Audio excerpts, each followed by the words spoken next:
This is part 2, or actually, lecture 2 of the special senses from chapter 8. The innermost sensory layer of the eye is the delicate two-layer retina.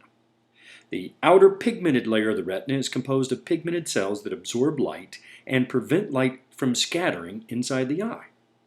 The transparent inner neural layer, say that 3 times fast, of the retina contains millions of receptor cells, the rods and cones, which are called photoreceptors because they respond to light. Electrical signals pass from the photoreceptors via a 2-neuron chain, bipolar cells and then ganglion cells, before leaving the retina via the optic nerve as nerve impulses that are transmitted to the optic cortex. The result? Vision.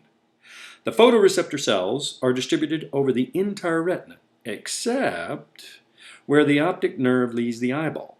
This site is called the optic disc or blind spot. When light from an object is focused on the optic disc, the object disappears from our view and we cannot see it. Here's a diagram showing you the pathway of light. It goes through the ganglion cells, the bipolar cells, then off to the rods and cones, boom, off to the brain, then we get to see. Here's another idea. Again, that optic disc is an area where we cannot see any light and we can't see anything. The rods are the most dense at the periphery, or the edge of the retina, and decrease in numbers as the center of the retina is approached. Rods are highly sensitive and are best suited to night vision. Cones are discriminatory receptors that allow us to see the details of our world in color under bright light conditions. They are densest in the center of the retina and decrease in number towards the retinal edge. Lateral to each blind spot is something called the fovea centralis. It's a tiny pit that contains only cones. Consequently, this is the area of greatest visual acuity or point of sharpest vision. And anything we wish to view critically is focused on this fovea centralis. There are 3 varieties of cones. Each type is most sensitive to particular wavelengths of visible light. One type of cone responds to blue light, another to green light. The third type of cone responds to a range including both green and red wavelengths of light. Color blindness is the result of the lack of one type of cone. And here you can see, especially that last cone there, which does a little green and red, and we call it the red cone.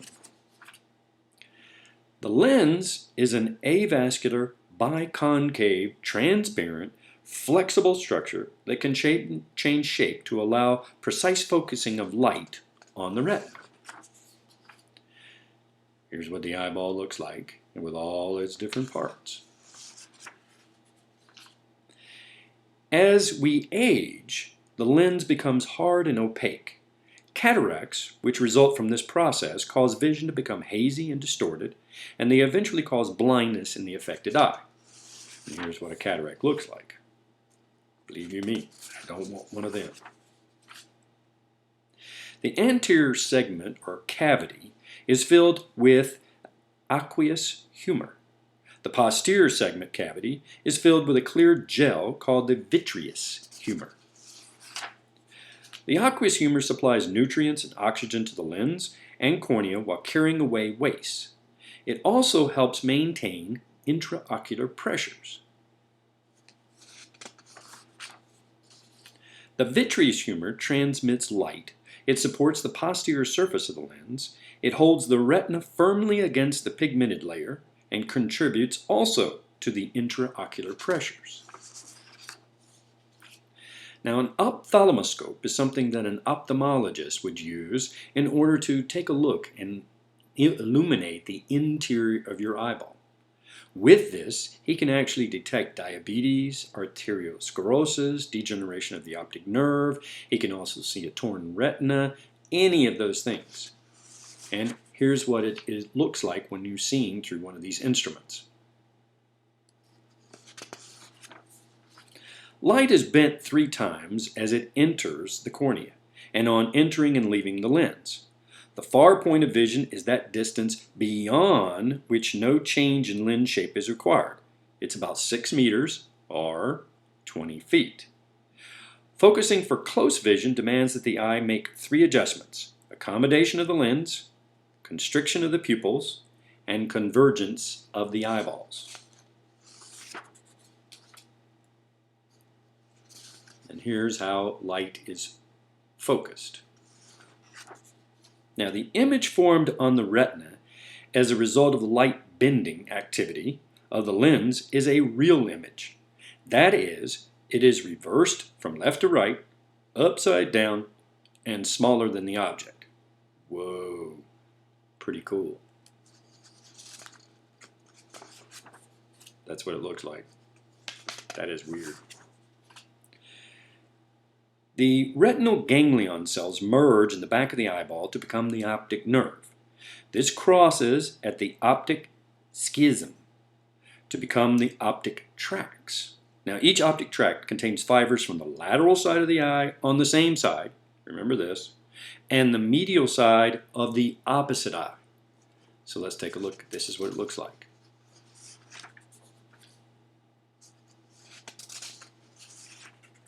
Both the internal and external eye muscles are necessary for proper eye function.